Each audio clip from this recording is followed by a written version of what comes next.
బాధతో కృంగిన నేస్తమా, గురిలేని బ్రతుకుతో అలసిన ప్రాణమా, తన కరములు చాచి నిన్ను పిలుచుచున్నాడు, తన కరములు చాచి నిన్ను పిలుచుచున్నాడు. ఆదరిస్తాడు, ఆదరిస్తాడు యేసు ఆశ్చర్యకరుడు, యేసు ఆశ్చర్యకరుడు, యేసు ఆశ్చర్యకరుడు.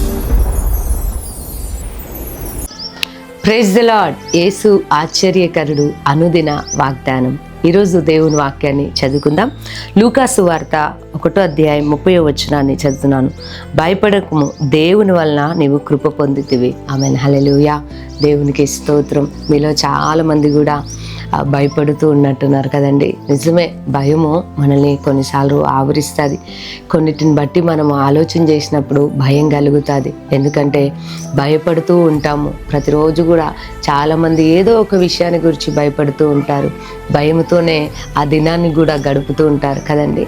కానీ ఆ రోజు దేవుని యొక్క దూత ఇదిగో మరియతో అంటుంది, మరియా నువ్వు భయపడొద్దు, నువ్వు దేవుని వలన కృప పొందుకొని ఉన్నావు అని మరియతో దేవుని యొక్క దూత మాట్లాడుతున్నాడు. అవును, ఈరోజు వాక్యాన్ని వింటున్న నీతో కూడా ప్రభు మాట్లాడుతున్నాడు. ఏంటో తెలుసా?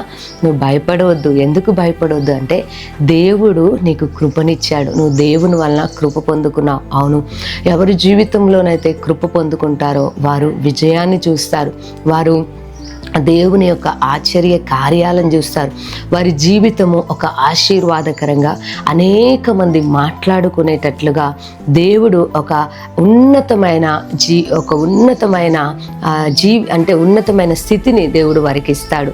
వారిని గూర్చి అనేకులు మాట్లాడుకొని ఈమె దేవుని వలన కృప పొందుకుంది, ఇతను దేవుని వలన కృప పొందుకున్నాడు అని మాట్లాడుకునేటట్లుగా దేవుడు నా జీవితాన్ని మారుస్తాడు. అవును దేవుని బిడ్డ, ఈరోజు దేవుని వాక్యాన్ని వింటున్నప్పుడు నువ్వు భయపడుతున్నావేమో, కొన్ని విషయాలను గురించి నువ్వు ఆలోచిస్తూ భయపడుతున్నావా? అయితే ప్రభు అంటున్నాడు, నీవు దేవుని వలన కృప పొంది ఉన్నావు, భయపడొద్దు.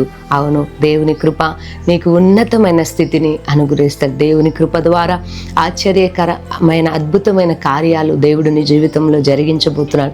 భయమును విడిచిపెట్టి దేవుని కృప గురించి ఆలోచిస్తూ ప్రభువుని స్తుతించండి. ఆయన కార్యాలు నీ ఎడల, నీ కుటుంబం ఎడల, నీ పిల్లల ఎడల, నీ యొక్క సంతాన విషయంలో దేవుడు తన కార్యాలను జరిగించబోతున్నాడు. ఈ మాట నమ్మి ప్రభుని స్తుతించండి. మీ కొరకు చిన్న ప్రార్థన చేస్తాను. సర్వశక్తి గల దేవా స్తోత్రం. ఎంతమంది బిడ్డలైతే ఈ మాట నమ్ముతూ విశ్వసిస్తున్నారో, భయపడ్డారేమో నాయన, ఇంతకు మునుపు వరకు భయపడ్డారేమో, కానీ మేము భయపడొద్దు అంటున్నావు. ఎందుకంటే నీవు కృపనిస్తున్నావు, నీ కృప వల్ల అవి సాధ్యం కాబోతున్నాయి. తండ్రి మీకు వందనాలు అయ్యా. ఎంతమంది నమ్ముతూ అయ్యా నీ కృప నా ఎడల చూపుతున్నందుకు స్తోత్రం. నీ కృప ద్వారా నాయన నా జీవితంలో, నా కుటుంబంలో ఆశ్చర్య కార్యాలు మీరు జరిగించబోతున్నారయ్యా అంటూ నమ్ముతున్న వారి బిడ్డల జీవితాల్లో, కుటుంబాల్లో అయ్యా ఇదిగో కృప కలుగును గాక, వారు కృప చేత నడిపించబడుదురు గాక. అయ్యా విన్న మాటని వారి హృదయంలో స్థిరపరచు, భద్రపరచమని యేసు నామంలో ప్రార్థిస్తున్నాను తండ్రి. ఆమెన్. దేవుడు మిమ్మల్ని దీవించును గాక.